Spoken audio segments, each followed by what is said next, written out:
Thank you, Kristen. Funding update. If you all didn't hear me say it 500 times, I'm going to say it again. We have a matching grant to help us maximize this grant. We need everybody to donate. Donate now to help us make that goal. And another great piece of information is we are nearing 30,000 supporters. 6 years ago, we started with approximately 30 people on a Zoom call, and now we're 30,000. So we are growing fantastically. Advocacy update. I have some bad news. The Democratic National Committee Rules and Bylaws Committee, they have voted to recommend adding a ban on ranked choice voting to the Democratic Party to ban presidential primary ranked choice voting elections. If you have any connection with the Ohio Democratic Party, please consider reaching out to the ODP leadership, and I had a link in there and it's gone, and asking them to oppose that language. And that takes us to the main event. I will have a few more things at the end, but I think what we have to discuss tonight is much more important than any updates that I have. So the main event. Tonight, we'll hear from people who have led or played key roles in ballot initiative campaigns. They'll share what it took to get started, the lessons that they learned, the challenges they face, and what we can do to help us as we go towards our own statewide ballot initiative. I'd like to introduce our four guest speakers: Catherine Terser, Executive Director of Common Cause Ohio; Lauren Blauvelt, co-chair Ohioans for United for Reproduction Rights, the Reproductive Freedom Amendment, and please forgive me if I get these wrong. Molly Martin was the lead organizer of PB CLE, the People's Budget of Cleveland, and Issue 38, and Kyle Bailey, strategic advisor of Rank My Vote. I would like you all to start off with just giving yourselves a quick introduction and what you worked on. And I will start with Lauren. Go ahead, Lauren. Hello, everyone. It's wonderful to be here. Thanks for having me. I'm Lauren Blauvelt. I use she, her pronouns, and I'm the executive director of Planned Parenthood Advocates of Ohio, and I was co-chair of Ohioans United for Reproductive Rights in starting in 2022, and the election was in 2023. We amended the Ohio Constitution to protect reproductive freedom, including abortion, contraception, IVF, your ability to continue your own pregnancy. This was critical because we had a 6-week ban and lost a lot of reproductive freedom. So it was a big campaign. So I'm happy to be here to talk about all the work that went into it. Thank you, Lauren. And I will bounce it over to Catherine. Go ahead, Catherine. I'm Catherine Terser from Common Cause Ohio. I'm the executive director, and we work on all sorts of money in politics and uh, redistricting reform and all things voting and sunshine law and a lot of the things that, the idea of inviting people into the process rather than keeping them out. And that's why I was excited to be invited to talk today. The first ballot measure that I worked on was in 2005, called Reform Ohio Now. And so, for anybody who remembers that, it was a package of reforms. So the minute we managed to do a package of reforms, the first thing the legislature did is make it so you can't do that anymore. Um, the one thing I would say about 2005, that I think is important to remember is the reason we have early vote and no fault absentee isn't just because it was terrible during election 2004. The state legislature wasn't moving, and it was, in fact, that ballot measure that hurried them up to pass the most popular parts of the amendment. So one of the things one of the things I want to highlight is I call it failing forward. That there are times that you can do a campaign that was wildly unsuccessful, and you actually move move forward. And so I wanted to highlight that. So I was the chair of Voters First in 2012. And then in 2024, I was part of a steering committee of folks that worked, to get independent citizens redistricting commissions in 2024. So my tale is a little sadder than some of the others. But I also think it's an opportunity to learn, like, what can you build on? Why was it a challenge? I have many terrible stories and some amazing stories are coming together. Thank you, Catherine. And I'm just going around the order on my page. So Molly, you're next. Hey, everybody. Glad to be here with you. My name is Molly Marson, and I'm in Cleveland, and I'm representing People's Budget Cleveland. That's a grassroots coalition that I, alongside other residents in Cleveland, co-founded in 2021. We were advocating for participatory budgeting in Cleveland, and we ran a ballot initiative in 2023 that was known as Issue 38, which would have put 2% of the city budget in the hands of residents to decide using a participatory budgeting process how that annual budget of Cleveland would be spent each year. We got 49% of the vote, and there was a lot of learnings from that ballot initiative. I'm excited to share more about that on the panel tonight. And I think one of the lessons I learned from that, I did serve as the campaign manager for that ballot initiative, is that, there were around 200 people that were really activated in that campaign, from the signature collection effort to doing grassroots house parties, and then actually getting out the vote. I feel like it was a litmus test that if we could activate 200 residents, we can do ballot initiatives all the time at the city level, that's what it takes for us to really challenge power in the city. And I think it was kind of cool to kind of get a gauge of what it really takes for people to do something when maybe they haven't done before, and that it is a really doable thing and a really good exercise, and what I like to call radical municipalism, in ways that things like ranked choice voting or participatory budgeting are trying to inject more direct democracy into cities when there are a lot of other upstream issues that we can't control at the state. And so I'll pause there. Thank you, Molly. Great. Kyle, go ahead. Great. Close this out. My name is Kyle Bailey. I'm a former state representative from Maine, where I managed the citizen initiative campaigns that won and protected the nation's first statewide ranked choice voting law in 2016 and 2018, respectively. Over the last decade, I've managed statewide campaigns to get big and dark and foreign money out of our politics. I've advised on state and local ranked choice voting campaigns across the country, and I've led successful legislative efforts on a host of issues, including adopting ranked choice voting for president, opening party primaries to unenrolled voters, enacting ongoing absentee voting, and a host of other electoral reforms. Thanks, Kyle. And I recently read your report on what happened in Michigan, and I am excited to hear if you have anything to present to our staff tonight and our volunteers tonight. So the first question that I have for everybody is, looking back on your campaign, what had to happen before you were truly ready to launch? What hallmarks were you looking for? What goals were you looking to meet? And I will start this one off with Kyle, since you went last.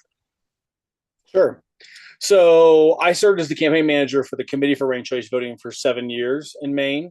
Those of you familiar with Maine might know that it's a sort of a politically independent, electorally unique state with a rich history of candidates running and winning outside of the two major parties. Between 1974 and 2014, 9 of 11 elections for Maine's governor were won without majority winners. That included 2 Democrats, 2 Republicans, and 2 independents. So in roughly half of those elections, winners were actually elected by something like the high 30s, low 40 percentiles. So lots of vote splitting, spoiler candidates, wasted votes. So some of the issues that we talk about at times trying to highlight the problem was very much visible to Maine people.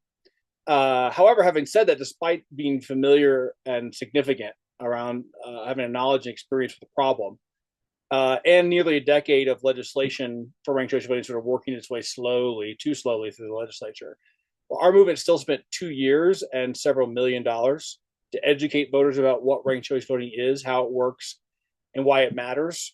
Maine, a significantly smaller state than Ohio population-wise, right? Maine only has about 1.3 million people, about 700,000 voters. Our statewide operation employed at one point over 40 regional organizers and full-time canvassers.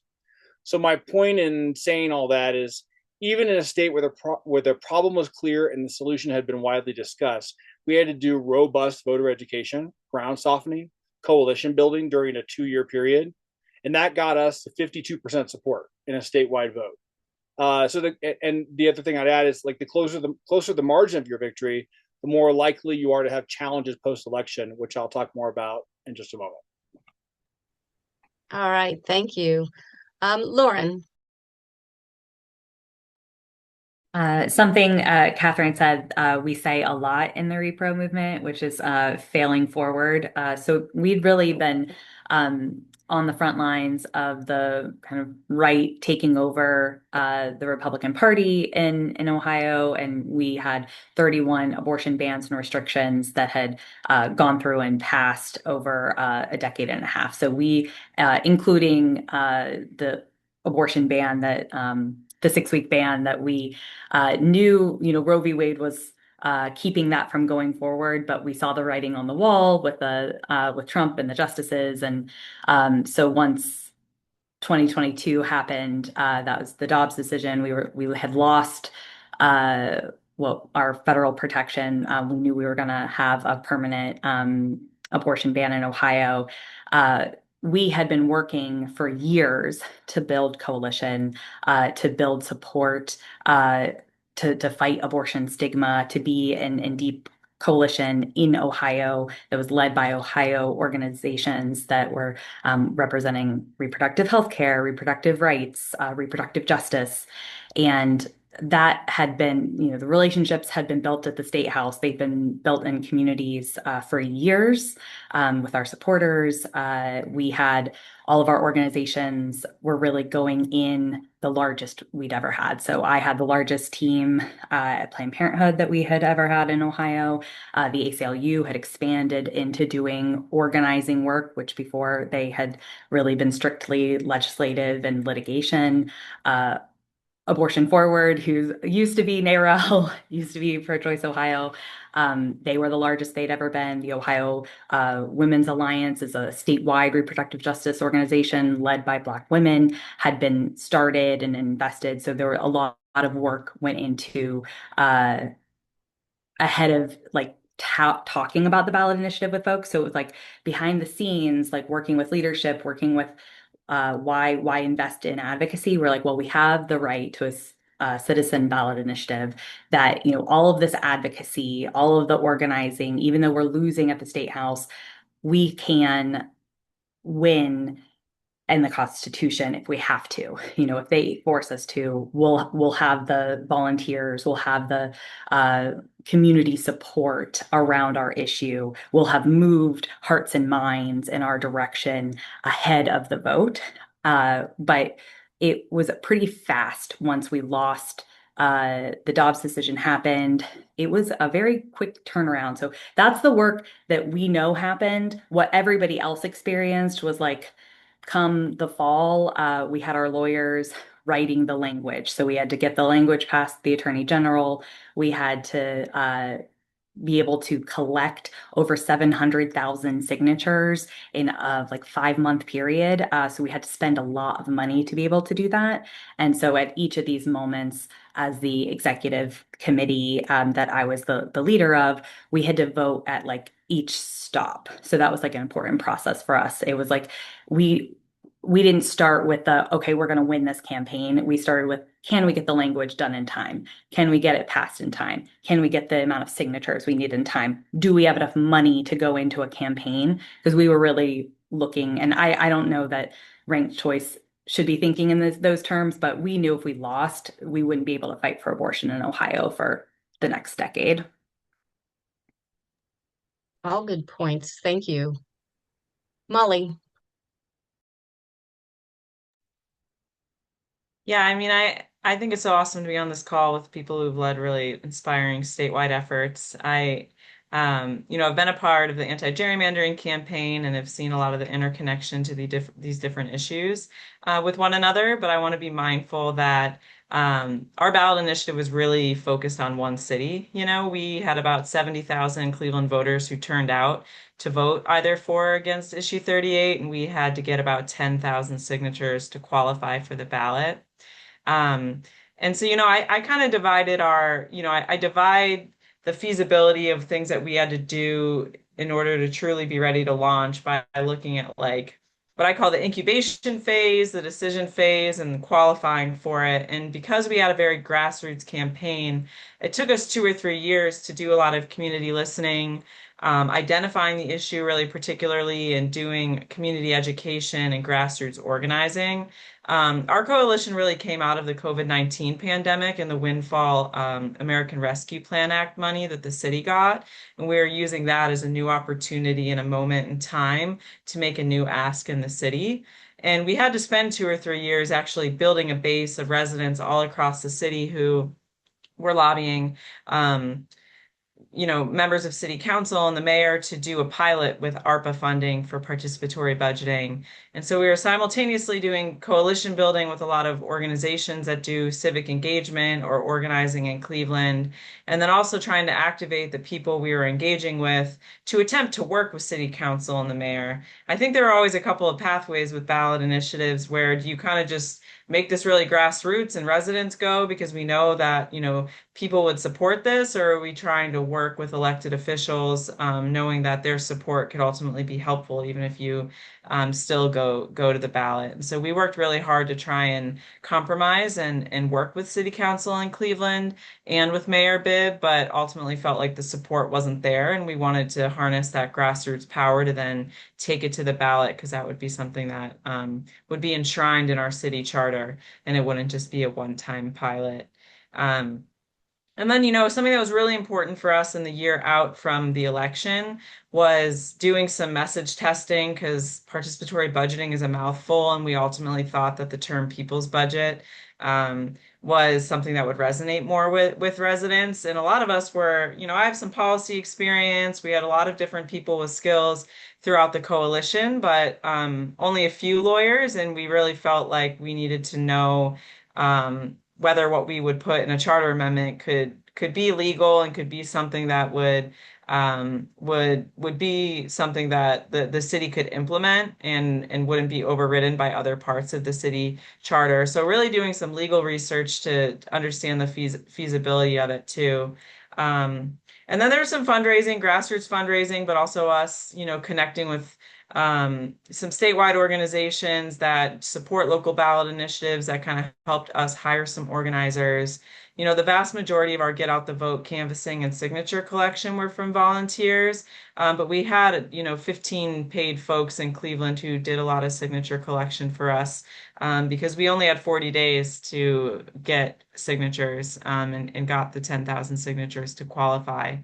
And the last thing I'll add too is we started really early creating a narrative with earned media so that we had connections with the local public radio, TV news, Cleveland.com, who were kind of referencing back to our campaign so that by the time we were qualifying for the ballot, there were all these hyperlinks to articles, and we had a little bit of a media trail to know that this wasn't something that just popped out overnight. This has been, a 4-year long effort trying to work with city council and doing some more high visibility events. That was ultimately really helpful.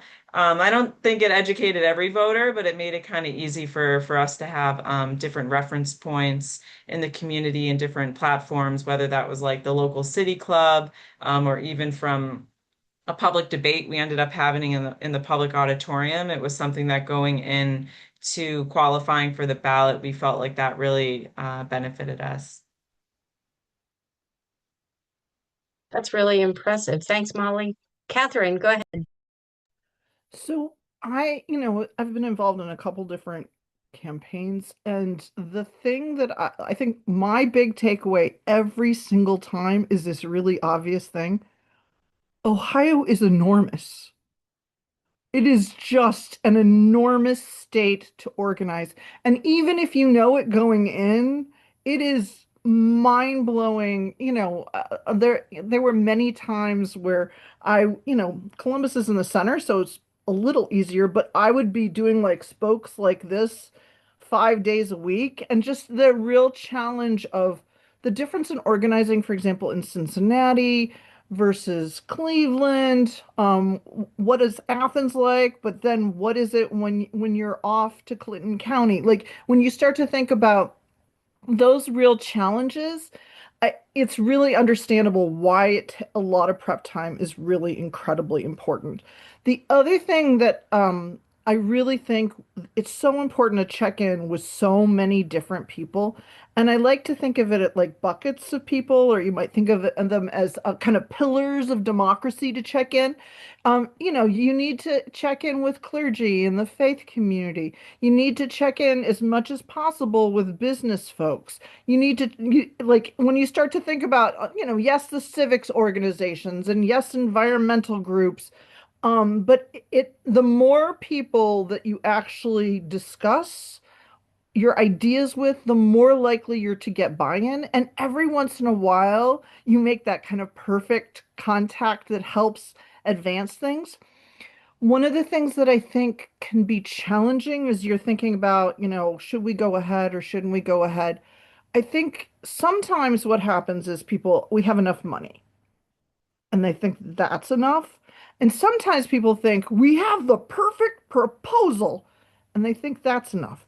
And then there are people that are like, oh, we have a plan to get through the signature collection and they think that's enough. It really is.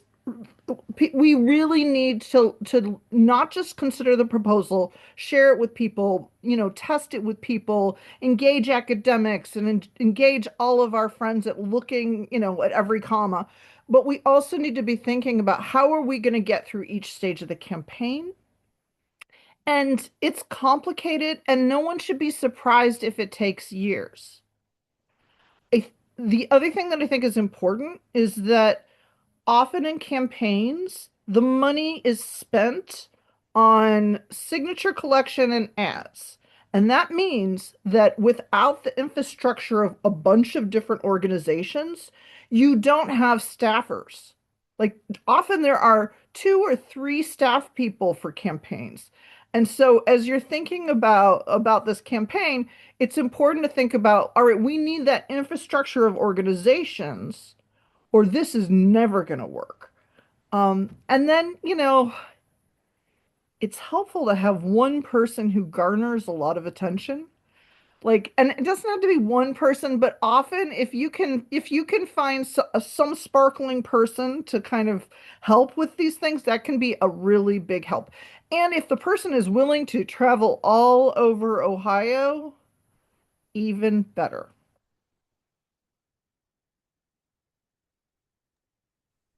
900%.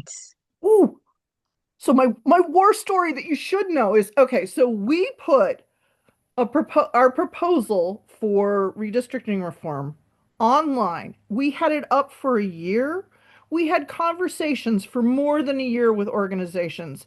And when we filed, people said, "Oh, I didn't know. I didn't have a chance to look at it. I didn't." So, like, one of the things about this is that I do want to highlight is there's never a perfect time. Never a perfect time. Sometimes you just have to pull the trigger. All right. Very, very good advice. I really appreciate that. Um, so our next question is, which key stakeholders did you need to work with leading up to your campaign? And I believe, Catherine, you were alluding to some of that in your answer to the last question. So I'll let you. Yeah, I think I would think about it like you need abs folks from all sorts of different walks of life. You need to connect with people in small communities. And just to think really big picture and broadly about all of the different folks that you need to talk to. And every time you talk with somebody, you want to come up with 5 other people they recommend you check in with as well. And so it's an ongoing, if we think about it as a web. Good idea. Thanks. Lauren. I think there are 2 main kind of buckets of people that you want to focus on. That's your state, like in-state leaders. So the organizations that are going to be with you, maybe that are like invested enough to buy in to be a part of the executive committee, the coalition leaders, or have us, your broader stakeholder. There's lots of different words, but your broader coalition of or community leaders, clergy, organization leaders, organizers, people who are representing groups of people who have worked on other ballot initiatives or frequently work on voting rights or ballot issues in general. Getting their endorsements, getting their support when they're able to bring in, like Planned Parenthood, for example. We have hundreds of thousands of volunteers and supporters, depending on the area, the geographic area you're talking about, that we, carry along with an endorsement. And lots of organizations are like that. And sometimes but you need that Warren County Democratic Party, because if you want to be like getting signatures in Warren County, like that's your connect,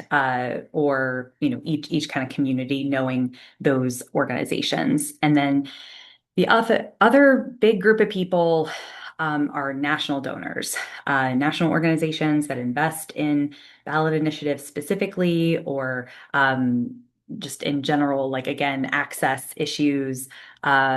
There, what I found, this really mattered for us, but it was like kind of we had to thread the needle at like exactly the right time. We had to have enough money to be able to invest in research and polling, the research and polling would help us bring in the donor, but we actually needed to be talking to the donors as we were reaching out about the polling, because they wanted to weigh in on what was polled. So it was like not just having the research and polling, but is it research and polling that the major donors respect and are gonna, care about and listen to. So it's like this partnership. So it helps, I think, to have a lot of state credentials and relationships first, that like kind of counterbalances the relationship with national.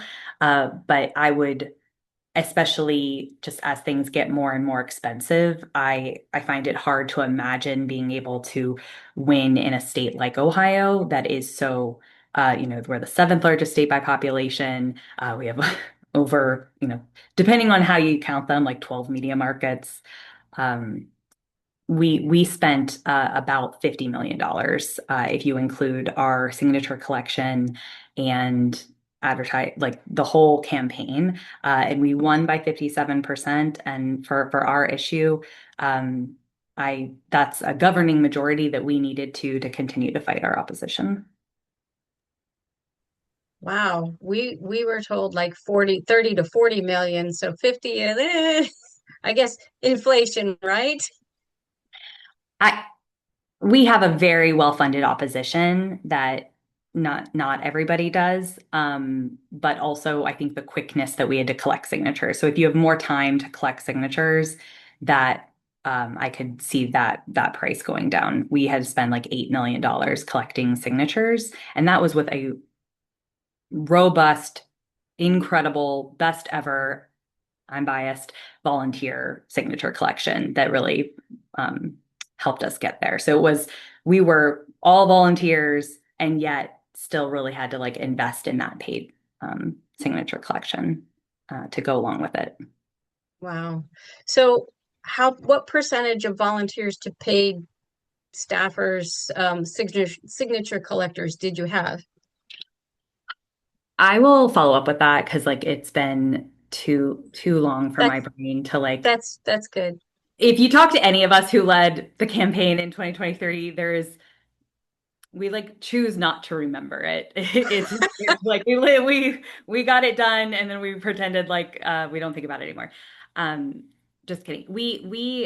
The thing about signature collection that I would my greatest, what you need to do in addition to having paid signatures and volunteers, is pay a separate company to be in charge of accountability for those signatures. So quality control is another, needs to be outside, needs to be happening at the same time. And so what I can say is that our volunteer signatures is how we were able to achieve a high accountability. Like our quality of signature was highest with our volunteers, and that made a huge difference.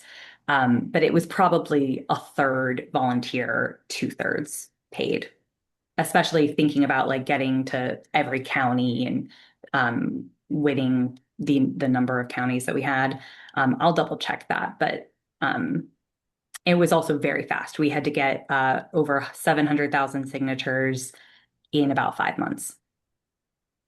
Yeah, From like February to July. So I might we introduced, July 3rd. So we had the wow, signatures. Probably we felt comfortable by the end of June.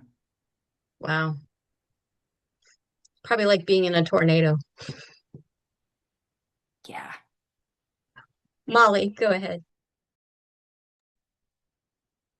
Yeah, I think something first that comes to mind are like, who are the issue experts? One of the groups that we worked with early on was the Nat. It's funny, I actually work with them now. The Participatory Budgeting Project is a national nonprofit that has worked with cities all over the country that do PB. And I started working with them this summer. And that added a lot of credibility to educating the community and even local elected officials on it. Like, this isn't something that we're just making up as a concept. It's been tried and true across. And I also think that connecting with issue experts in other communities kind of helped open the door to other fundraising opportunities for us. Just as an example, there is a 2% participatory budgeting ballot measure in the city of Portland, Oregon. And we had connected with a participatory budgeting coalition group out there, and through that network got a $50,000 donation when we were running our campaign, which was a huge contribution for a local ballot initiative. And I love telling that story because I like that's something like uh, Portland, Oregon, that they were taking an idea from Cleveland, Ohio. Normally, it's the other way around in terms of issues that we're that we're doing, which is funny.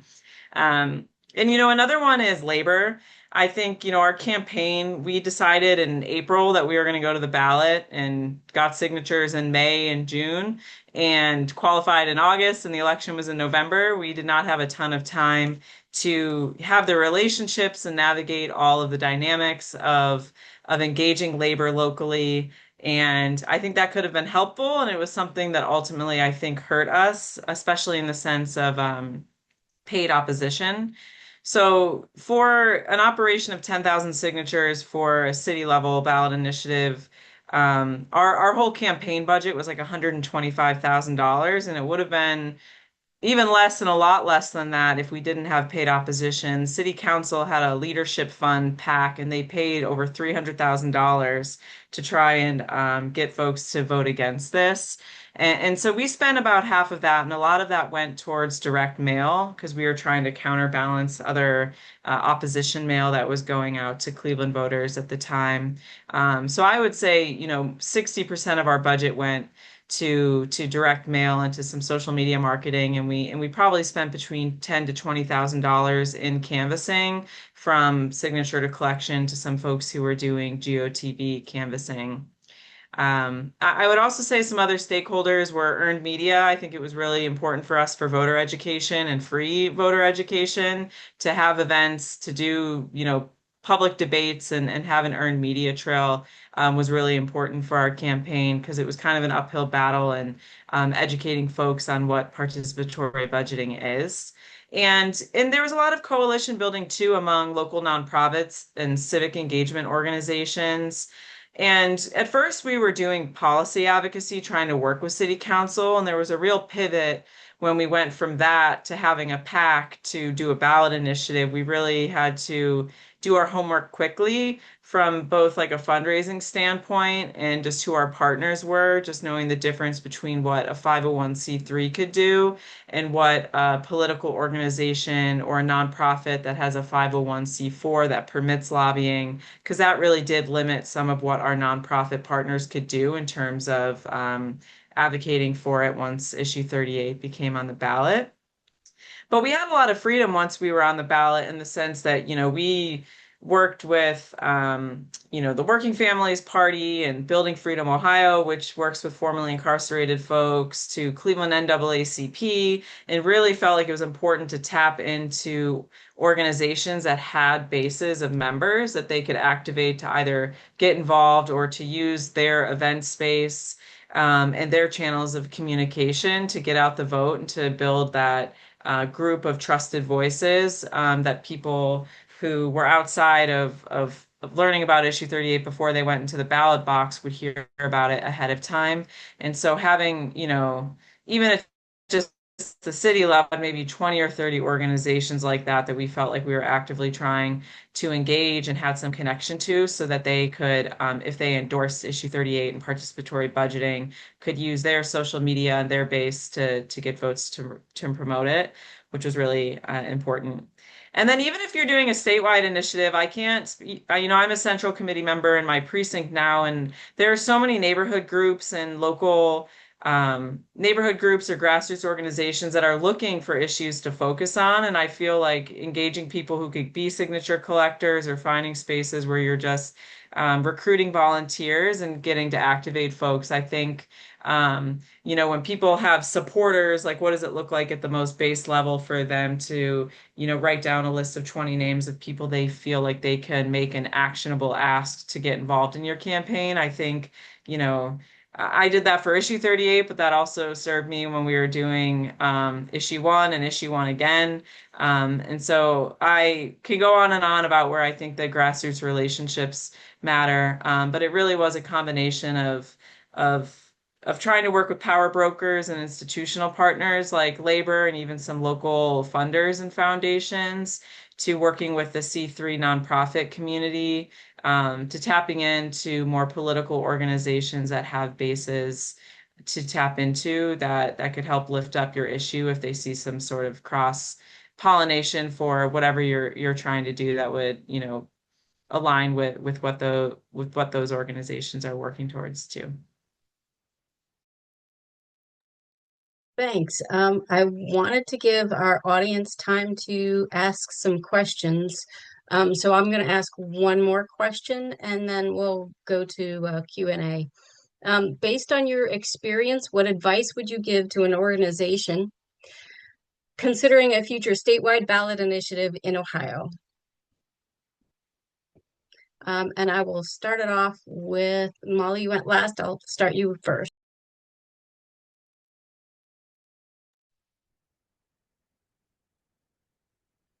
Yeah, I mean, I think one of my key things was like engaging labor early on. I think kind of scoping out who your paid opposition would be. I mean, I think something that I haven't really talked much about, but I know this resonates very deeply with ranked choice voting in particular, is what does it look like to do campaigns at the city level, knowing how common preemption is in the state house. So what does it look like to do feasibility for campaign ideas, knowing that preemption um, is a risk?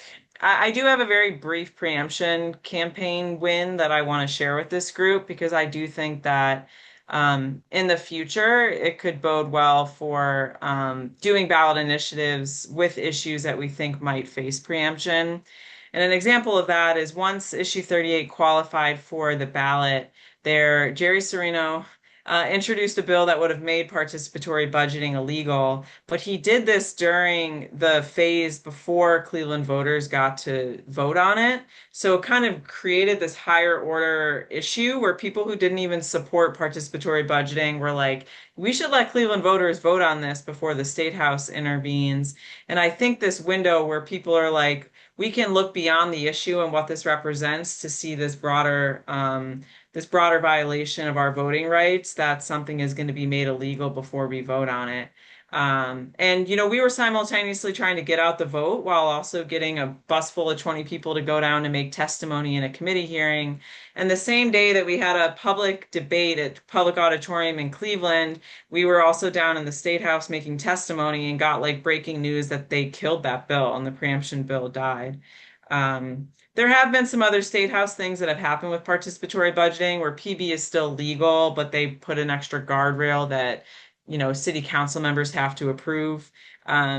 budget items. So it kind of makes it look like participatory budgeting is only like symbolic because ultimately council members would approve the funding. But PB is still a mechanism where people are like, well, this is what folks voted on. Are you going to honor that? But I think in terms of preemption, if folks are trying to get something on the ballot and they're trying to preempt it ahead of time, I was surprised by both elected officials and some institutional partners that were willing to go to the bat for our issue because they thought that voters should be able to vote on it. And I think that people should just have I mean, I know it takes a lot of resources to do a ballot initiative, but I think that we should still be doing these sorts of campaigns because there are types of ballot measures that we can pass that they can't make illegal. And I'd love to brainstorm with folks on that about what those could be. And also, I think that we should be making them play whack-a-mole all the time, and that there are good fights to fight, even if some things ultimately get preempted. And I was really surprised by that preemption bill that got killed during the campaign that was related to voting rights, and thought that that was really valuable to educate people in Cleveland about what issue 38 was, because that was making statewide news. And I also think it helped identify a little bit more uniformity among people about what they think local communities should have the right to be able to do. Thanks, Molly. We totally understand the state meddling with things before people even have a chance to vote on them. Kyle, I'm so sorry I missed you the last time. I thought I had everybody. No worries. There was lots of good comments made already. Um, so this is the question of the advice for the organization going forward. So I posted a link in the chat about an op-ed I put in the Las Vegas Review Journal back right after the 2024 campaign. Some of you may remember there were a number of states that did sort of a top-down, consultant-driven, big money backed round of top 4 or top 5 of ranked choice voting initiatives. All but one failed. Washington D.C. passed, but all the other state initiatives failed. So I wrote a piece about sort of critical of those campaigns, but also objectively what I think is really important for those who do structural reform to keep in mind. And for me, I think it's that your mission and your strategy have to align. The values underlying your issue can't be disserved or ignored in the way in which you go about doing the work. So, election reform is inherently hopeful and optimistic. So you can't ram through policy changes. You can't buy elections. You can't be cynical in your approach to the work. You've got to build thoughtful coalitions. You've got to do the voter education. And we could talk all day about how this issue is different than, say, reproductive justice or LGBT equality, and both politically and from a simply, I don't know what that is perspective, right? With voters just not well informed about what ranked choice voting is. And certainly we're light years ahead of where we were 10 years ago. But still a majority of Ohioans probably don't know what ranked choice voting is, right? Or they haven't really heard about it. Or maybe they've heard about it, but they have no idea what it was or couldn't explain it to their spouse, right? So there's so much work to do on the education front. So I think we really have to be grassroots, homegrown, volunteer driven. Of course, it takes money to win, and you can't do this without money, right? And that's the biggest challenge I think our movement faces right now. Everybody's having that problem. Every state has that problem. We don't have large-scale institutional funders behind this specific issue yet. Hopefully, they'll come about. But I think that making sure your mission and your strategy align, that you don't steamroll stakeholders, that you build thoughtful relationships, that you do your politics, right? And that you have patience and then appreciate the process. That we have to invest in local leadership and building from the ground up.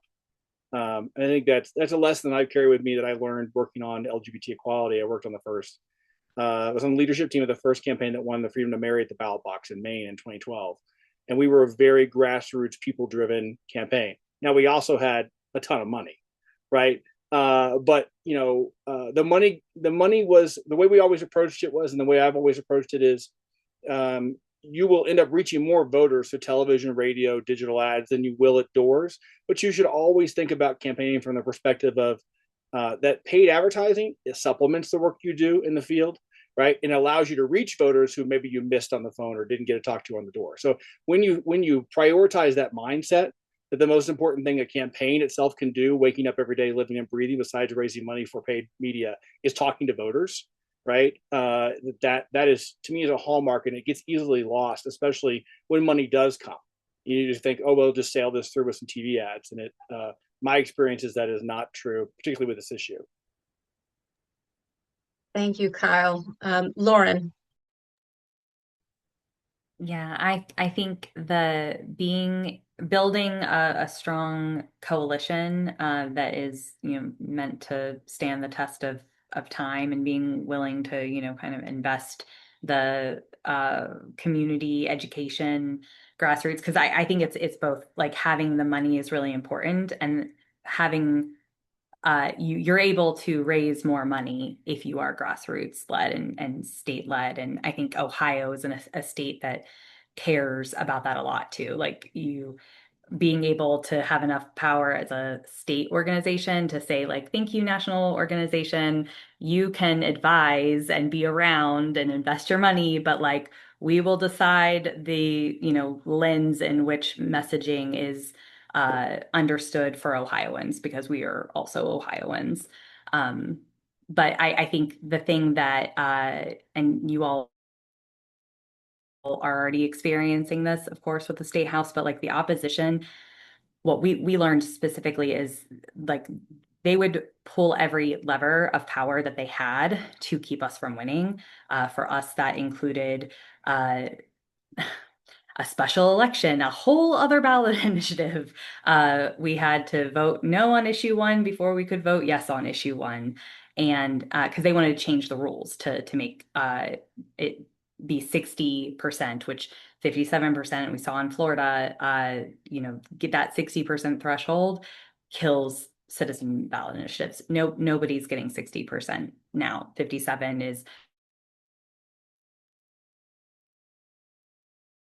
much more than our did commercials against us. The Secretary of State leads the ballot board. I know it was worse for redistricting, but they trashed our language. If you the focus groups that had the bill language for the Reproductive Freedom Amendment, their number one feedback for us was like, this is terribly written. Like that, it was like we benefited from the like people knowing where they stood with abortion and like the attacks, like um but we didn't know because like the language was so poorly written that it was confusing, and there was a chance that people weren't going to understand which way they were supposed to vote to protect abortion rights. And the other thing is, now that we've won, it's like, oh yeah, winning in 2023, like it's a new idea and strategy as ballot initiatives may be more effective in Ohio in off-year elections. But going into 2023, we had no idea. Like part of the investment that we had to do was that we were responsible for all turnout because there wasn't any other election that Ohioans were showing up for. So 2023 wasn't a time when people were planning to vote. So we had to generate all of the turnout that was then the election. So uh, remember that your opposition is going to be dirty and well-funded and use different levers of power. So like get really close with your lawyers. Like you need more lawyers than you think you do, and you need more money to pay them than like you want to give them of your budget. Good advice. Thank you. Catherine. So, listening to Lauren, just, highlights some of the obstacles. And so one of the things that I did want to pitch was this idea of first tackling the ballot board as a reform. One, I'd like to, highlight, it's called Ohio Ballot Protection, which is a campaign to actually address all of the obstacles in the ballot board that get in the way. And so I do think, as we're thinking about what do we need to do next, I think it's important to think about there can be so many obstacles that it'll be very challenging to get past. So should we just take those head on? And at this point, I would say I think we need to take them head on. The other thing that I think we also, as we're looking forward and what they did to us in 2024, which had to do with all of a sudden changing the rules, the campaign finance rules. Okay, so I ran the Money in Politics Project for 15 years. I'm a huge fan of, shall we say, ethical money in the system, greater transparency, all of those things. But what they created is a situation where organizations that don't kind of screen for citizenship all of a sudden would have to screen. And it becomes a real challenge, especially when you know that the Secretary of State also is now, the I'm trying saying this very badly. The Ohio Elections Commission no longer exists. All of the authority for campaign finance violations is vested under the Secretary of State. Which one makes it really important that we pick a good Secretary of State. So I'd like to highlight that. But two, it's also important as we're thinking about what are the kinds of challenges that we might not have anticipated in previous years. It could be that they'll go after us for campaign finance violations. And at minimum, will audit us.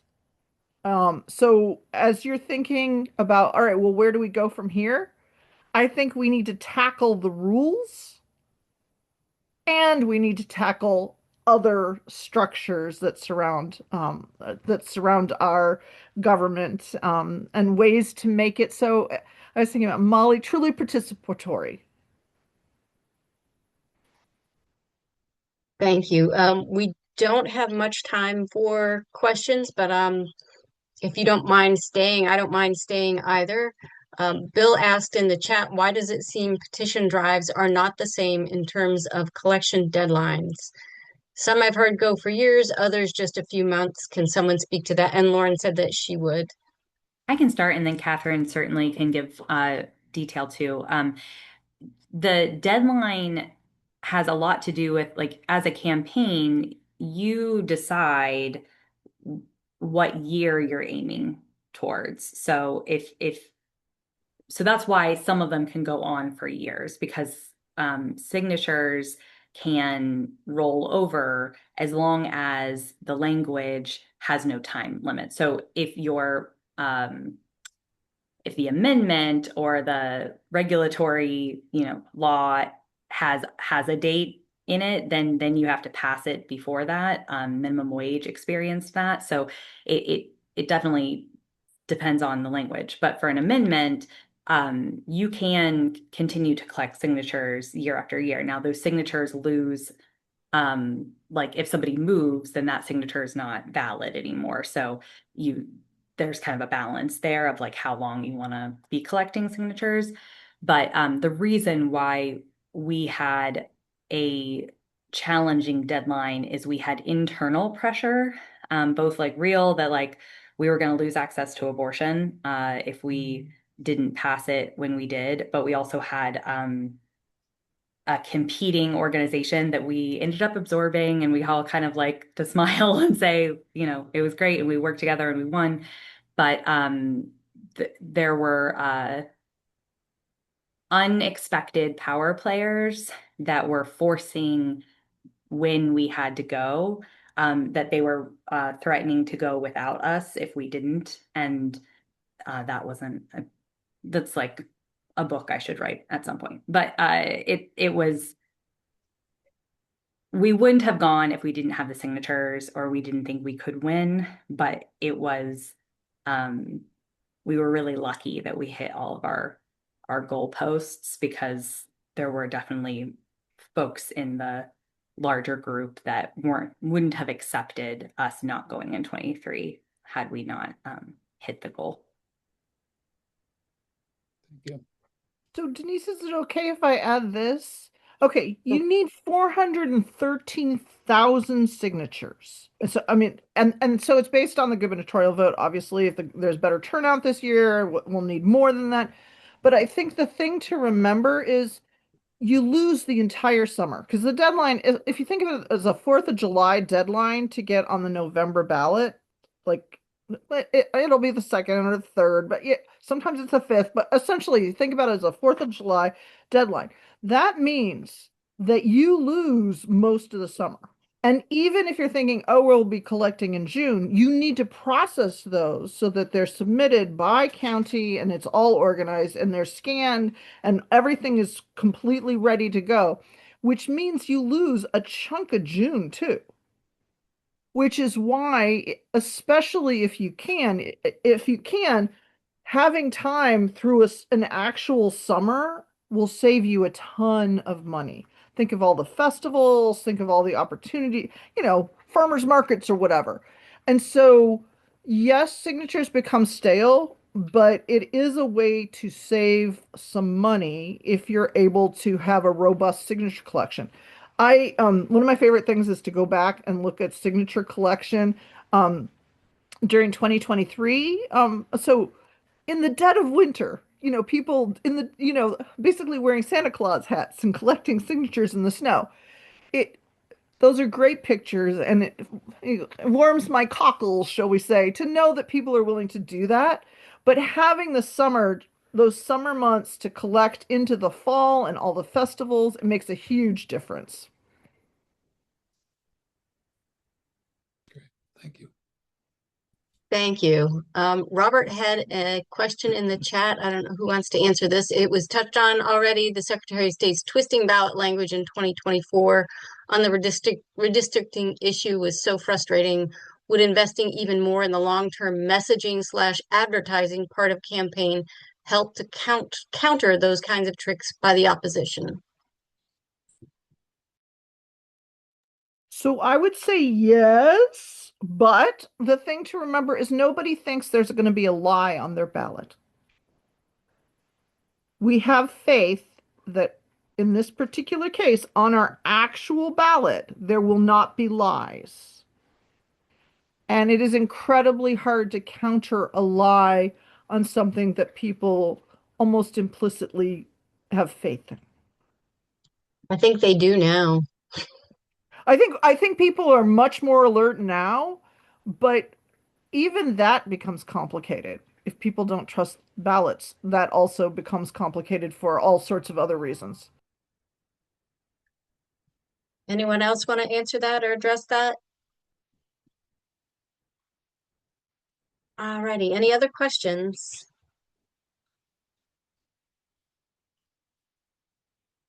Well, I'd like to thank you all. I just have a couple of quick updates, but before I start on that, I want to thank you all. This has been incredibly informative. I plan on watching the video again just to write down all these little things these little gems that you've given me.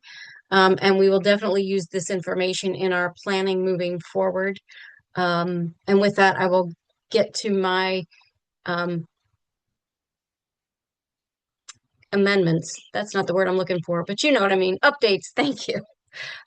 Volunteer update. If you haven't already, please volunteer. We have a long list of volunteer needs in the agenda.